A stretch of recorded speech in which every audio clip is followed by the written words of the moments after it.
If you're looking to create, grow, and sustain your wealth, download and subscribe to the Pain Points of Wealth podcast at BeBullish.com with Bob, Ryan, and Chris Payne. It's your podcast for market insights, money tips, and real talk on the economy. Download and subscribe at BeBullish.com. This episode is brought to you by Progressive Insurance. Fiscally responsible, financial geniuses, monetary magicians. These are things people say about drivers who switch their car insurance to Progressive and save hundreds. Visit Progressive.com to see if you could save. Progressive Casualty Insurance Company and Affiliates. Potential savings will vary, not available in all states or situations. Live long and prosper. Well, we talk about it every Sunday, and with us today is Dr. Peter Michalos. And, Doctor, what do we do? Is there anything new on living long? Well, we're going to talk about one of the most important organs in our body for longevity, and that's the heart. And we know that cardiovascular and heart disease and stroke are one of the biggest killers of men in the world, and especially in the United States. So it starts off, of course, it's good to have a decent set of genes and not having a family history of heart disease in your family. But we have to start with the basics, and it starts from early on how we treat our heart and what we eat, because they found atherosclerotic plaques, which are builds up in the arteries in autopsies of people as young as 12 and 13 years old. So we know that having a heart-healthy diet is extremely important, and as we've talked about many times, the Mediterranean diet with fruits, vegetables, legumes, fish, plenty of omega-3s, minimizing carbohydrates, minimizing alcohol, all that is very important. And also now with children, with the electronic heroin of cell phones and video games, they aren't as active. So getting up and moving and being active and getting your steps in helps, because like any muscle, if you don't use it, you lose it, and the heart needs to be trained. And that's why getting active with things like intermittent training, where you can, run on a treadmill, let's say hard for 5 minutes, and then take a rest for 10 minutes, and then run again hard for 5 minutes, because that's what we're really designed to. We're not designed to run marathons, because as we know the story about the ancient marathon, when he ran 26 miles, he collapsed and died. We're really designed to run away from predators in short bursts. So constantly staying active is very important for the heart, maintaining a healthy weight, because if you have a pump and it has to pump through 300 pounds versus only having to pump through 180 pounds, the heart muscle doesn't have as much strain. Stop smoking immediately, because they've shown that smoking and being exposed to secondhand smoke narrows the blood vessels, and those vessels feed the heart. They're called the coronary arteries. So we now know that smokers die 10 to 12 years younger than non-smokers, and that's just a simple fact.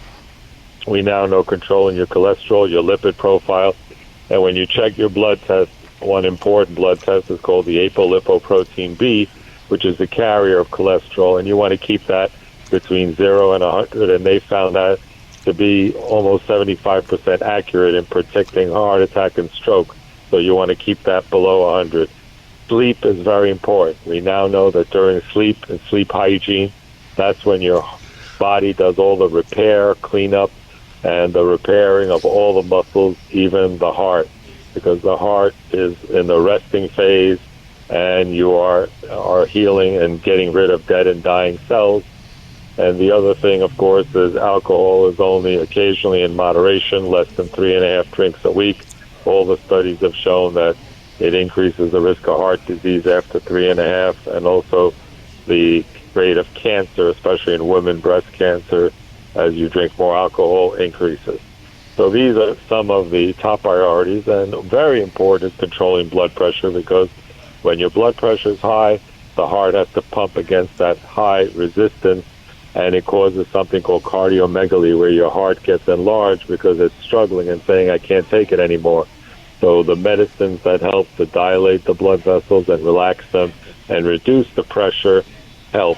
And also when your blood pressure is high, the vessels say, I can't take it anymore, and they start getting narrower, so you get narrower coronary arteries, but you also get narrowing that shows up in the eye. And ophthalmologists are some of the first to diagnose high blood pressure because they see narrowing in the blood vessels. And if you see it in the eye, it means you see it in the brain. And one of the most controllable risk factors they've shown in large studies with Alzheimer's disease is controlling your blood pressure. So these are some of the basics of heart health for longevity, because you need a strong heart to get through a lifetime of pumping and activity. And by keeping your heart healthy when you're younger, you'll have a lot less problems when you are older. And when your heart gets fed properly with oxygen and good nutrients, you're less likely to have things like atrial fibrillation and heart attacks and arrhythmias. And keeping your blood work in balance, and even your thyroid, for example, hypothyroidism or hyperthyroidism can cause arrhythmias like atrial fibrillation. So keeping a good, healthy body. Understood. And now let me ask you another question. Last few weeks, we were talking about a switch in your system, in that turns your body off from letting you live long. Are they getting any closer to finding that? Yes. Yeah, well, that's what Jeff Bezos invested $500 million in Altos Labs and Life Biosciences in Boston. Yamanaka in Japan got the Nobel Prize for OSK genes. They found that all our cells have a switch that can turn on the younger software of our younger cells. They gave it to the mice, as we said, who were the equivalent of a 77-year-old, and they lived 109% longer. They've already reversed blindness in mice and apes, and they're doing human trials now. So that's going to change medicine completely. You're going to go in for an infusion, and you're going to get improved heart function, because your heart will go back to a younger stage. So this is all revolutionary stuff happening now. People can look up the Yamanaka Nobel Prize for OSK gene therapy and longevity, and you will hear all about it. And we're going to keep our audience updated on WABC for these amazing changes that are going to revolutionize medicine in the next few years. Well, Dr. Peter Michalos, thank you so much for bringing us up to date, and let's catch up again real soon. Thanks, Sean, for always getting the truth out. In the future, we'll also talk about how stem cells can help improve heart health, too, in some patients. Thank you. If you're looking to create, grow, and sustain your wealth, download and subscribe to the Pain Points of Wealth podcast at BeBullish.com with Bob, Ryan, and Chris Payne. It's your podcast for market insights, money tips, and real talk on the economy. Download and subscribe at BeBullish.com.